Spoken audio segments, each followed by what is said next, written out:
আমরা পুলিশ সংস্কার কমিশনে 11 জন সদস্য, আমরা মানে 10 জন সদস্য এবং আমি 11 জন মিলে আমরা কাজ শুরু করেছিলাম। এবং আমাদের মূল এই যে কমিশন গঠন করা হয়েছিল সংস্কার কমিশন, এটা প্রেক্ষাপট আপনারা সবাই জানেন, আমি আর রিপিট করতে চাই না। গত জুলাই মাসে এবং আগস্ট মাসের যে গণ আন্দোলনের সময় 2000-এর বেশি, আনুমানিক 2000 ছাত্র জনতা নিহত হয়েছে, 40,000-এর বেশি ছাত্র জনতা জনসাধারণ ক্ষতিগ্রস্ত হয়েছে, বিশেষ করে আহত হয়েছে। সুতরাং এর প্রেক্ষিতে আমরা এই বিষয়টি খুব গুরুত্ব সহকারে বিবেচনা করি এবং আমরা বাংলাদেশের 17 থেকে 18 কোটি লোকের মতো একটা দেশ পপুলেশন, সেখানে পুলিশ বাহিনীর সংখ্যাও 2,20,000 এবং এরা প্রায় 3,000-এর বেশি আইন কানুন পুলিশ বাহিনীকে ডিল করতে হয়। সুতরাং আমরা খুঁটিনাটি প্রত্যেকটা আইন তো আমরা অ্যানালিসিস করতে পারিনি। আমরা দেখেছি যে ইন জেনারেল যেগুলো দু একটা জিনিস ক্রস কাটিং ইস্যু, সেগুলো নিয়ে আমরা দেখাশোনা করেছি।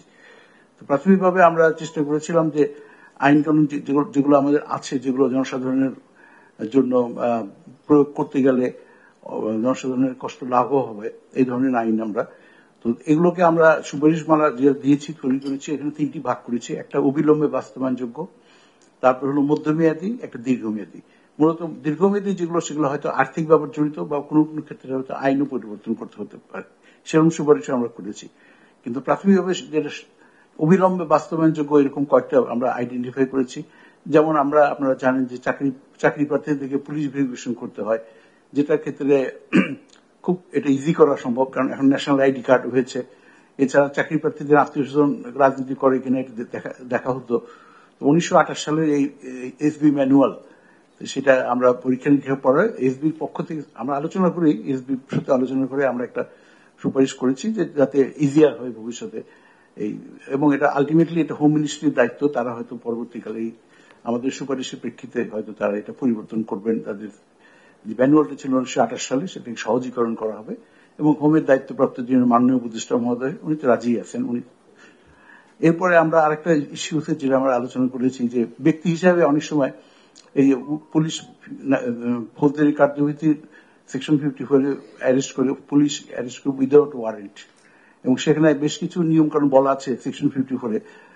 আর আরেকটা হলো যে 167 হলো রিমান্ডে কাস্টডি নেয় পুলিশ, নিয়ে জিআরএটা করে। এই দুটি ক্ষেত্রেই বেশ কিছু মামলা মোকদ্দমা হয়েছে এবং হাইকোর্ট এবং সুপ্রিম কোর্টের কিছু রায় আছে, নির্দেশনা আছে, এবং তার প্রেক্ষিতে এই নির্দেশনাগুলো যদি বাস্তবায়ন করা যেত তাহলে হয়তো বা জনসাধারণের কষ্ট লাঘব হতো, কোনো এক্সেসিভ ফোর্স ইউজ করা হতো না, পুলিশ মানে আরবিট্রারি ভাবে কোনো কিছু অ্যারেস্ট করতে পারতো না, কারণ নির্দেশনা মানতে হতো। কিন্তু এটা আবার একটা সরকারের পক্ষ থেকে একটা রিভিউ পিটিশন দেওয়া আছে সুপ্রিম কোর্টে, তার ফলে এটা এখন বাস্তবায়ন করা হচ্ছে না। আমাদের পক্ষ থেকে রিকোয়েস্ট, অনুরোধ, সুপারিশ করেছি যে এই রিভিউ পিটিশনটা যেন সরকার উইথড্র করে, তাহলে হাইকোর্ট এবং সুপ্রিম কোর্টের যে নির্দেশনা আছে সেগুলো সেকশন 54-এর ক্ষেত্রে এবং রিমান্ডের ক্ষেত্রে 167-এর ক্ষেত্রে এটা হয়তো বাস্তবায়ন করা সম্ভব হবে। এটার ক্ষেত্রে যেটা প্রয়োজন সেটা আইন মন্ত্রণালয় হয়তো করবেন, আইনের সঙ্গে হয়তো কোনো অ্যামেন্ডমেন্ট দিবেন বা ব্যাখ্যা দিবেন বা কোনো নির্দেশনা ঠিক করে দিবেন, আইন মন্ত্রণালয় অবশ্য করবেন ফাইনালি। যেমন ইন্ডিয়ার ক্ষেত্রে 54-এর ক্ষেত্রে 54A করা হয়েছে আর কি, ওখানে করা হয়েছিল আর কি, অবশ্যই সে আইনও এখন নাই।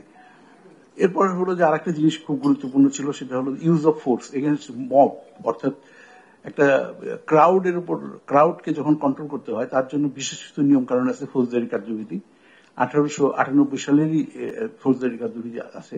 কিন্তু ক্রাউড কন্ট্রোলের ক্ষেত্রে যে নিয়ম কানুনগুলো আছে সেটাকে প্রয়োগের ক্ষেত্রে এটা করা হয়, সাধারণত পিআরবি ফলো করা হয় 1943। কিন্তু দেখা গেল যে এটা এখন আমরা অনেক খুঁজে করেছি, আমরা নতুন কোনো আইডিয়া দিইনি। এটা হলো যে আমাদের বাংলাদেশের পুলিশ যখন জাতিসংঘের অধীনে শান্তিরক্ষী বাহিনী হিসেবে কাজ করতে যান, আফ্রিকা এবং ইউরোপের বিভিন্ন দেশে তারা মিলে কাজ করেন, এবং জাতিসংঘ থেকে কিছু মডেল দেওয়া হয়েছে, কিছু নির্দেশনা আছে, সেই নির্দেশনা হিসেবে তারা কাজ করেন।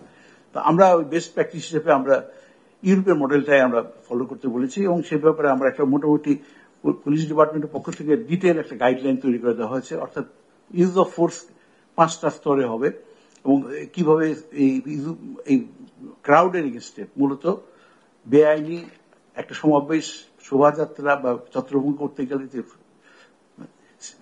শক্তি প্রয়োগ করা হয়, এই শক্তি প্রয়োগটার পরিষ্কার ভাবে ক্রাউডের ক্ষেত্রে প্রয়োগ করার ক্ষেত্রে কি কি করতে হবে জাতিসংঘের নির্দেশনা মেনে 5টা ধাপ আছে এবং এই ধাপে ব্যবহার করলে হয়তো ভবিষ্যতেও যদি কোনো ঘটনা ঘটে তাহলে আমাদের প্রাণহীন হবে না।